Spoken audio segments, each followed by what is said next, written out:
Agar siz ham doimo xavotirda yashasangiz, agar tanangiz sizga og'riq yoki kasallik orqali nimanidir aytmoqchi bo'lsa, agar siz dori-darmondan tashqari aynan asab tizimingiz bilan ishlamoqchi bo'lsangiz, bu kurs aynan siz uchun. Assalomu alaykum, mening ismim Hilola. Men Moskvadagi psixosomatika institutidan tamomlagan psixosomatologman.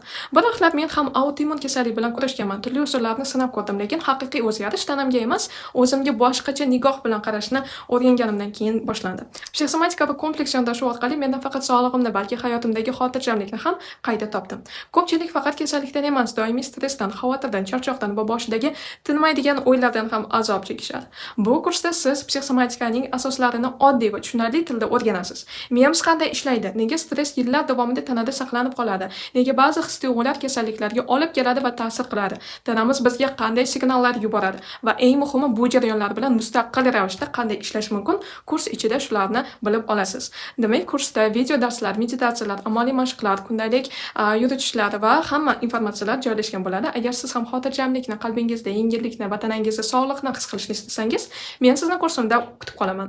Keling, bu yo'lni birgalikda bosib o'tamiz.